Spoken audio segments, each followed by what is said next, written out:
I'm getting sick and tired of Prydwen Tierlist by CC. You terminate. That's what I was saying. Like, okay, here's like, I talked about it a little bit earlier when we were going over the different categories, and I'll show that here in the video in a moment. But I went over like why talking about tier list or meta discussions was really weird. And I said that it's redundant because having the conversation about placements in the meta, the tier, whatever, you'll never come to an agreement. And one of the biggest reasons that you'll never come to an agreement when it comes to like, especially Prydwen tier lists of all tier lists is because, and you know what, here, let me show you guys what we actually did. So I'll show y'all a little visual representation because it's way easier for me to show this in a visual manner, right? Here is a visual representation of the separation of the meta tiers. Now I've done a color scheme before, but that was for like the skill expression of players. This is what I would consider the separation of the community when it comes to like meta understanding. The way that I explained it in the video, I'll give a short rundown here because if you want to watch it, it's probably already uploaded or it will be uploaded. It's like an hour and some change and it goes over everything, okay? Like in full detail. I can't go over it in full detail here. So there obviously will be context that you don't have.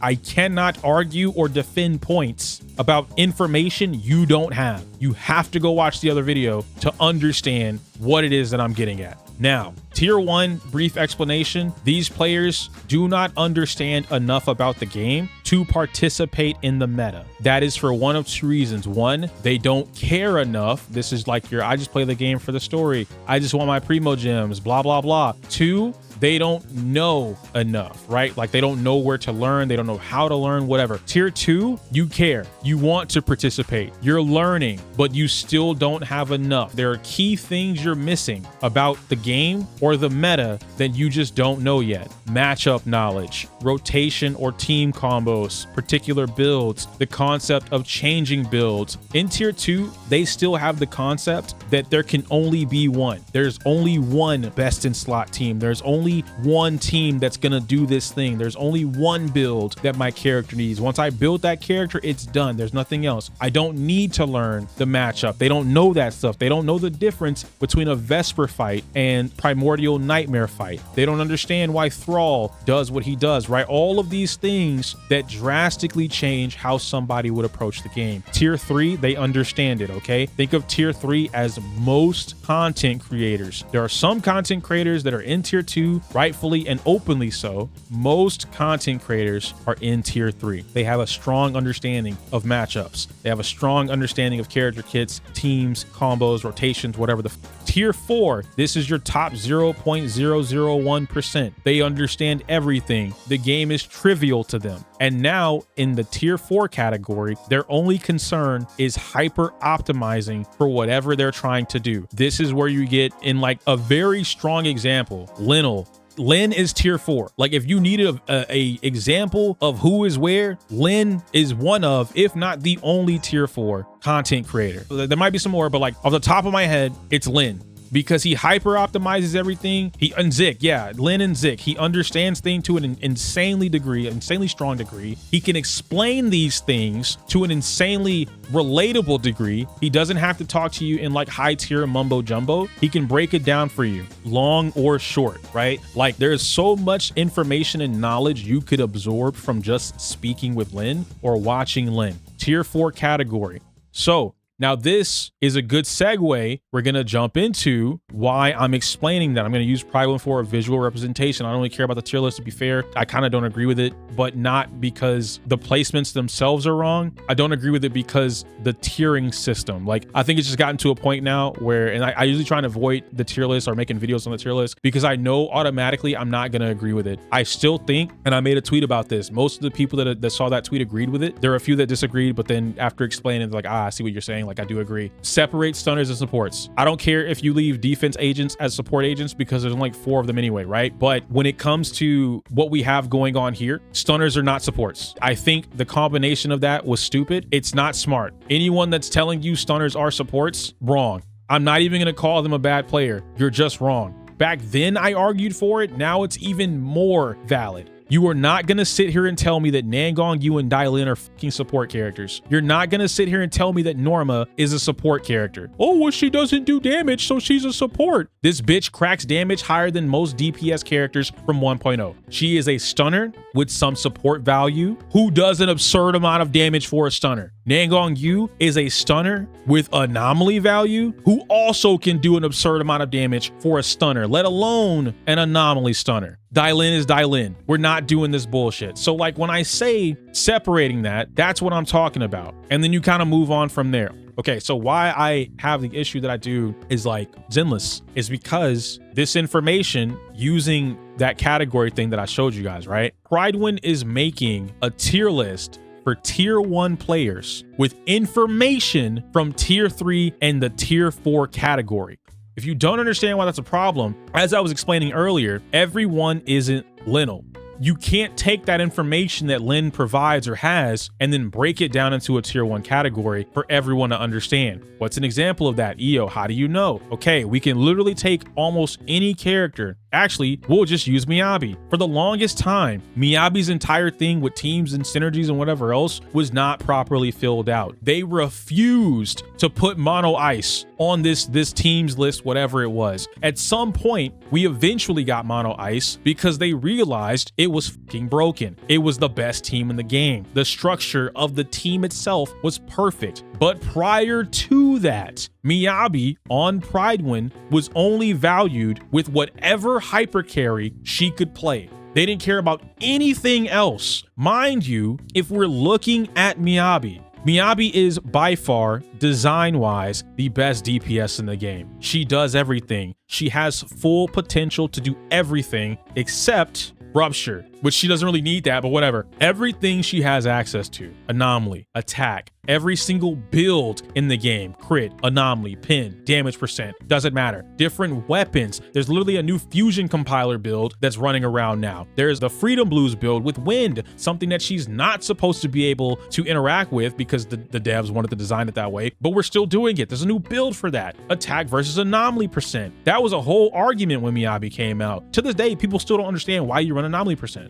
So I can get my fucking freezes. Now attack percent 6 is a little bit more viable. It makes more sense because I can't freeze anything in the game. So it doesn't matter, but whatever. Anyway, and then of course you have like Yuzu how to amp up your AM anyway, so you're gonna get that, but whatever. Nitpicking aside, Miyabi was the only character at that time that could run a full team at max potential, Miyabi, a stunner, and an attack character before we even got a Sacia. Before we got any other character that can combine anomaly and attack, Miyabi was the first character in the game to allow you to do that successfully. She worked with almost every single character, support or stun wise, in the game. She worked with every single anomaly agent in the game. Why am I glazing Miyabi right now? What does this have to do with Prydwen? Because at the time of them creating this information, Miyabi and Yanagi as a team concept was not properly explained because Prydwen themselves, whoever was running the stuff at the time, I don't know who was doing the testing, did not play the team. They weren't playing the team to the degree that you're supposed to play the team. They didn't understand how to get the EBA, the max EBAs out of that combo. They weren't pushing because they're on a time crunch, right? That's why I usually never like really flack on Prydwen because I understand they're doing a lot. They're running like 20 games now, right? They only have so much staff. They're doing a lot. Their thing was pushing up Vivian. Whenever Vivian got here, pushing Bernice because Bernice was an off-field agent. You don't gotta play Bernice. Bernice does whatever she wants.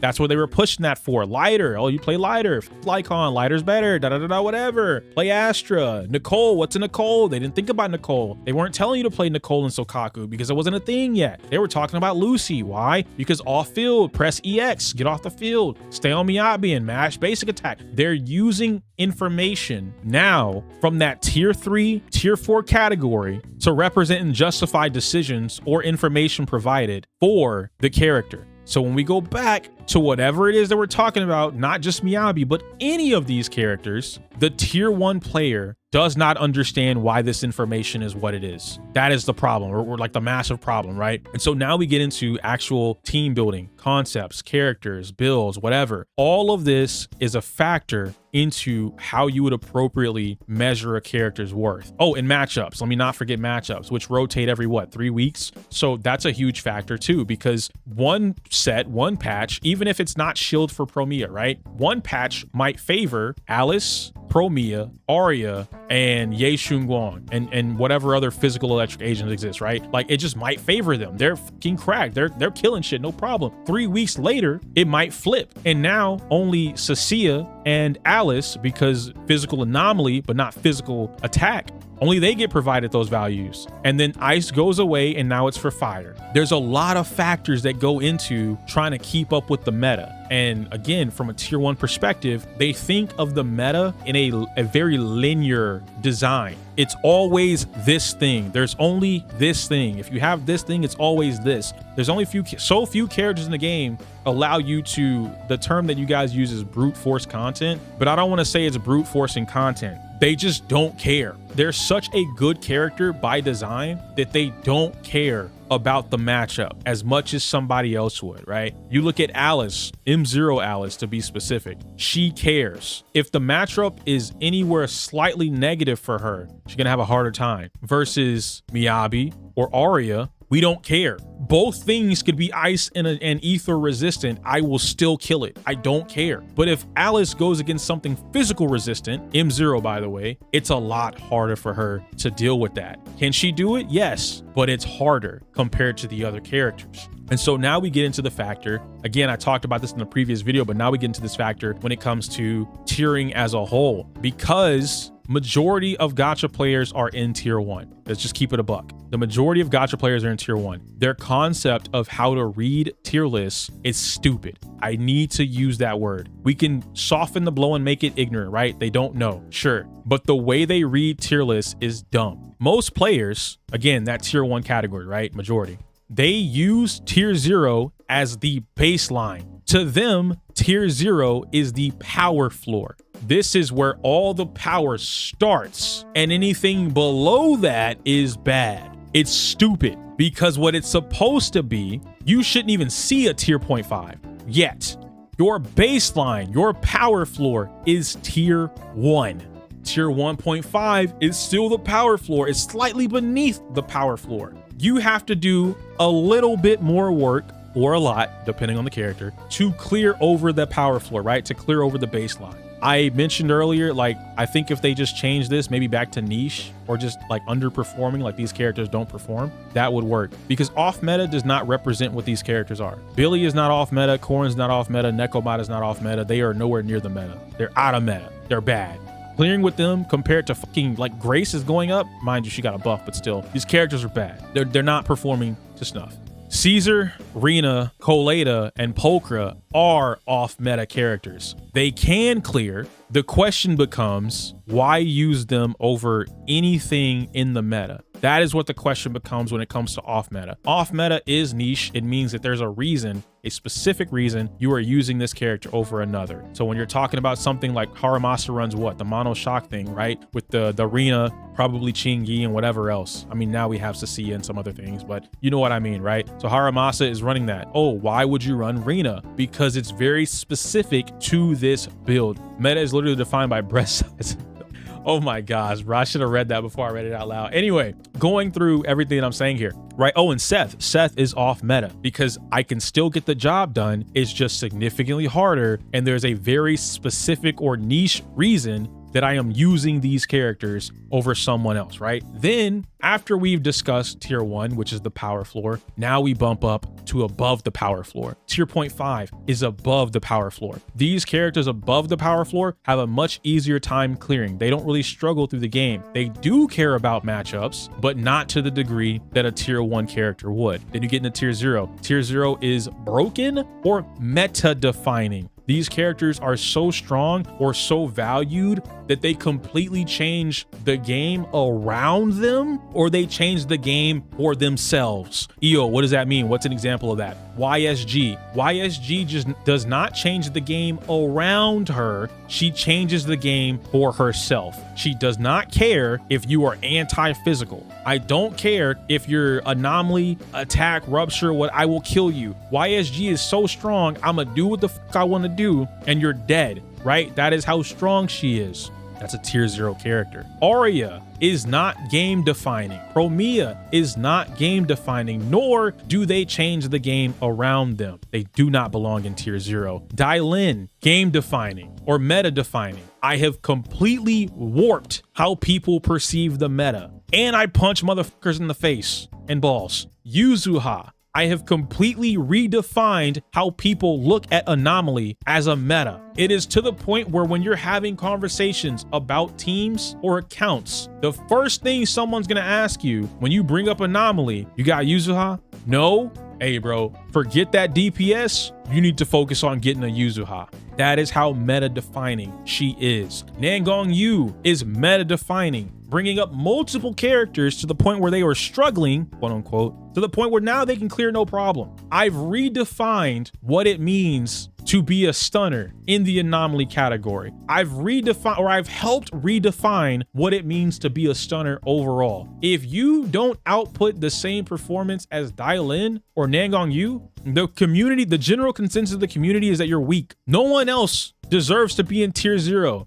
Oh, but Lucia, she carries Rupture on their back. Lucia is not meta defining. That's all you have. There's a difference between this the only thing you got versus meta defining. Orphe, if you want to play Aftershock, you play Orphe. You don't have anything else. Orphe is not meta defining. She had potential to be, but Zenless dropped the ball, so it is what it is. Now, moving along with some of those things that we just discussed, the issue, again, discussing these things with Prydwen and whatnot, or like in the context of Prydwen, they are afraid or worried, I don't know, whatever, to completely recontextualize this tier list. Move these characters down. The only characters that need to be in tier 0 are the ones that I just explained. Ye Shung Wang, Miyabi, arguable. I'll argue that in a moment. Miyabi, Yuzuha, Nangong Yu, Dylan. No other characters. Oh, Asuna. No other character is tier 0. You take those characters that are really freaking good, but they're not broken or meta defining, and you put them in tier 0.5. And then you move everyone down accordingly. This whole thing is too crowded. Not only is it too crowded because they refuse to separate the fucking category, but it's too crowded because they refuse to drop characters down because of community or peer pressure, right? We don't want to catch the flag for not doing this thing. Again, going back to the category, you're making tier lists for tier 1 players with information from 3 and 4. They don't understand this information in the first place. Making a tier list for them is already mistake number 1. But then to continue further beyond that, now we're providing information for them that they don't understand why this information is there in the first place. Look at the amount of times you have people arguing about whether or not a character goes in tier 0 or tier 0.5, or a brand new character comes out and they should be tier 0. Why? Oh, well, because they did this thing for my account. What the f does that have to do with the game? How does that define the meta? How does that make that character broken? Oh, well, because they changed it for me. They're broken on my account because I don't play the game. To that, no, stop. You gotta stop doing that, right? Valina is meta defining. You could argue that Valina is tier 0. There's a lot of things that would bring Valina into the tier 0 category. A lot. And at that point, you could have Valina and Miyabi. Now, let me make that argument real clear. In some of my previous, or actually not some of one, specifically one previous video, a few patches ago, maybe three and a half, 4 patches, something like that, whatever it was, I mentioned Miyabi and how Wind was going to ruin her, and that would be the reason she dropped down to tier 0.5. Now, as we see, she is in tier 0.5. I was correct in the context of Wind being the reason. What I didn't expect, and this even surprised me, more players making new builds to work alongside Wind and counter her counter. Miyabi, the character that we've seen since they started trying to cuck her, has countered her counters. Why I said Miyabi is the best DPS in the game alongside everything that I mentioned earlier is because no other character has faced the trials and tribulations that she has and then won. She's the only character in the game that is literally being boxed up by the developers themselves and still winning. Miyabi is running a 10-0 matchup right now versus the devs. They made her and they're trying to cut her legs off and she's still running. You can't stop her. You cannot stop this character. They have to permanently cut her legs off. I don't know how anymore. They've taken away freeze. She still doesn't care. They've given her a new character and then tried to nerf her interaction with Nangong Yu and Miyabi through the context of wind because it'll remove disorder. They still don't care. Body. Hey, we're going to release wind and we're going to release a new character with wind that should not interact properly or positively with Miyabi. I'm just going to change my build. My W engine, I'm going to get a new one. I'm going to run anomaly, pure anomaly, and I'm still going to get the benefit from crit. Bodied. They don't care, or she doesn't care. A team's tier list would 100% be more accurate. Absolutely, I agree with that. And I know that some of the other games do have teams tier lists. I have, and this is just me personally, I have zero faith in Prydwen doing a team's tier list for Zenless Zone Zero. And the only reason I'm saying that, again, not as a knock to them specifically, I have zero faith in it because Prydwen is very much a calc first. Someone else figure out how this team actually performs or plays in game, then we'll adjust. There have been a multitude of times where Prydwen will use calcs to represent their decisions and placements. Someone discovers some shit in the game, it gets popularized, and then Prydwen changes their opinion or changes their placement. And their reason is because of whatever just happened. That is why I have no faith in them actually making an accurate tier list for teams. And it's really difficult to say that, but it is what it is, right? Like Grace. Before we even got wind, Grace was climbing up the meta, climbing up the ranks. She could actually consistently clear now. She was a good character with her potential unlock. But because they didn't want to play Grace, or the teams that allowed Grace to clear, Grace stayed down here. It wasn't until Valina came out that all of a sudden, oh wait, Grace is kind of cooking. Now she has a watch list so that she could potentially go up to tier 1 or tier 0.5. Why did it take that long? You see what I'm saying? Like, it doesn't make any sense. It doesn't make any sense to do that. And then on top of that, what are you gonna say is the best team for Miyabi? I'm just using Miyabi as an example because of the build thing, right? Let's just say they had a Miyabi team tier list. So they're gonna use Miyabi, Nangong Yu, and Yuzuha. Cool, all right, that's fine. But then what are you gonna do for Miyabi, Valina, and Yuzuha? Are you gonna separate, like, you're gonna change the build? Hey, this team uses this specific set of builds. You have to use these builds with this team. You're achieving this stat line, this stat score with this build. Because if you do it for one, you got to do it for all. If you do it for Miyabi, for like that team separation, you got to do it for everybody. What are you going to do for Cecilia, who currently has a partner tag for Seed? Mind you,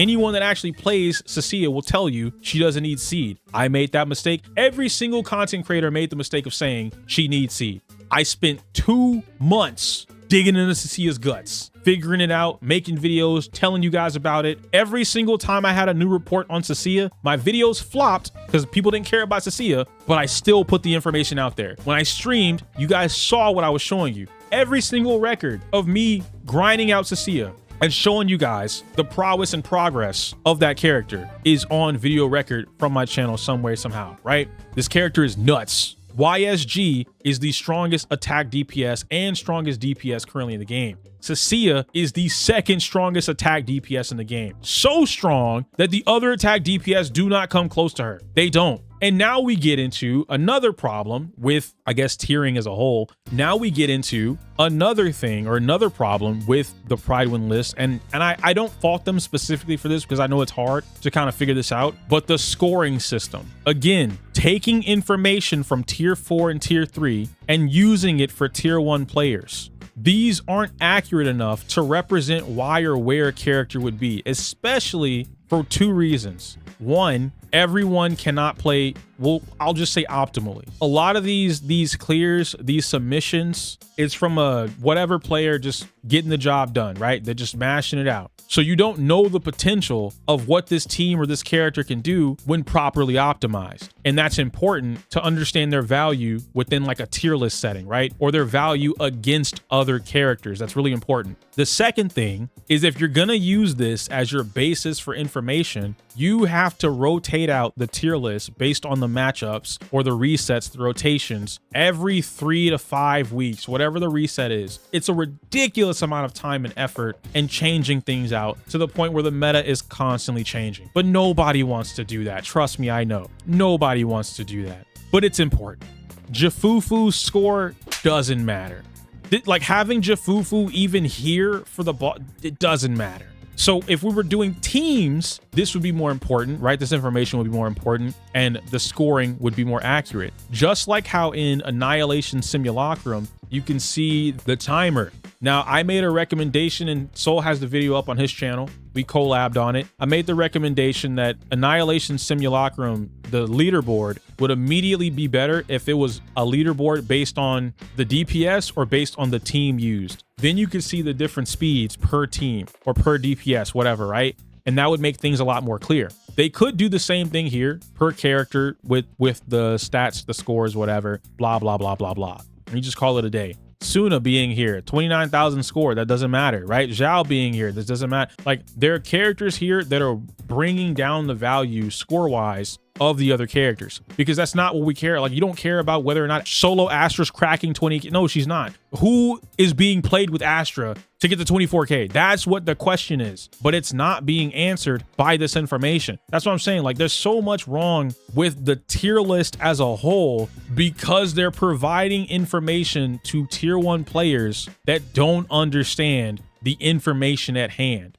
So to wrap everything up, that's why I feel the way I do about like Prydwen list as a whole. It's not that I don't like Prydwen or I don't think they do work. I think they do a lot of work. I just think that, again, maybe it's a peer pressure thing. I don't know. It's creating more problems than it needs to, specifically for Zenless. I can't attest to all the other games. A lot of the other games are getting like team tier list, and they're, from what I'm told, fairly accurate. But like, in Zenless, we can't do this. And a huge factor of Zenless, I told you guys, knowledge gap is the biggest factor. But even without that, playing the fucking game is a huge factor. If I were to tell you, right, again, we go into the Cecilia thing just for a moment, and a lot of the players would tell you like hypercarry Cecilia, cool. But if I told you hypercarry Cecilia was strong enough for you to clear, right, or for any player to clear, right, just period, Cecilia period clears, and then I told you play Cecilia and be in Nicole, and you could still clear, because that's all you have. The only thing you have on your account is Cecilia and be Nicole.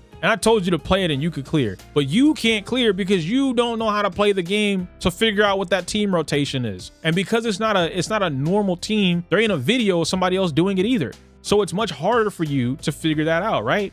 Where do we put Cecilia on the list at that point?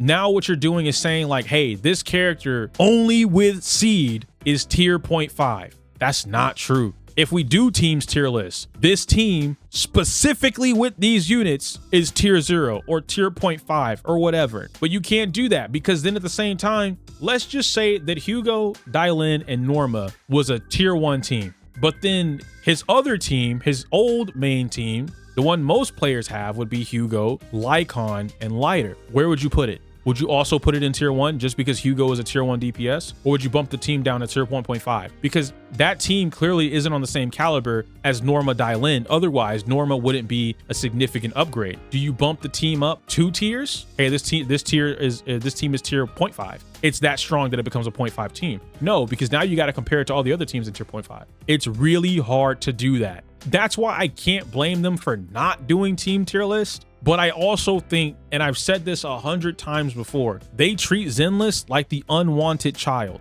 which is like funny, but not funny, like haha funny. But it is what it is. I don't want to spend too much time anymore on that. Like, I really just did that to explain it to the stream, and I thought I could explain it in 20 minutes, but I couldn't. It's rough, dude. It's hard to have these conversations because, one, people take things as insults when they're not, right? Like me separating the category of like tier 1, 2, 3, 4, and then establishing, and this might sound like rude. I'm not trying to say it in a rude manner. I'm just trying to like get the information out there. If 2 players or a group of players are having a conversation and these group of players understand what amongst one another, they're in the tier 4, tier 3 category. Like, obviously no one's walking around, you see my badge? I'm a tier 3 bitch. Like, no one's doing that. It's just a subconscious thing that you're aware of, right? So if they're having a conversation about the meta and like different things revolved around that, and all of them are on the same page, but then someone who is in tier 1 or tier 2 comes up and they decide, I'm gonna give my input on this too, I want to join the conversation. And it's very obvious, it's clear you lack the foundational knowledge to be able to hold your own in this conversation. We can't talk about these things with you because you don't understand these things that we're trying to argue about or discuss or whatever. Then it turns into an actual argument because now the person in tier 1, tier 2, whatever, feels offended. There's no reason to be offended. You lack the information. You lack the knowledge. It's okay. Just absorb it. Listen. It's fine to ask questions. Ask your questions. Ask away, right? I do that. If I don't know something, I'm not gonna sit here and fucking argue about some shit and I don't know it, or I've never done it or played it or seen it. Oh, how do you do that? Why does that thing work the way that it does? I already have a foundational understanding of the game. I don't need to have something explained to, well, how does anomaly work to be able to do? No, I'm gonna ask a super specific question about anomaly for that specific thing that we're talking about or that I'm listening to. Anyway, I'm out of here. I want to tell you guys what the next video is. I don't know what it is though. Like, I kind of want to make a team building video, but as you guys saw with everything that I just discussed here, it is tedious to make that. Maybe I could explain the base concept of it, but even then, I got it. I know how I'll do it. I know how I'll sit the next couple days. I'll sit in my Discord with my usuals. They know who they are, and we'll work on like a general team building video. I'm gonna do that for like new players and returning players because I think that is a lack of like things. So we'll work on that. But yeah, I'm gonna get out of here. That's your secret little tidbit of like what we're gonna be doing in the future. So expect it like probably like later throughout the week or the month. But yeah, I can't say my usual outro because it's inappropriate for YouTube. Like the video, comment, subscribe. Smell you later.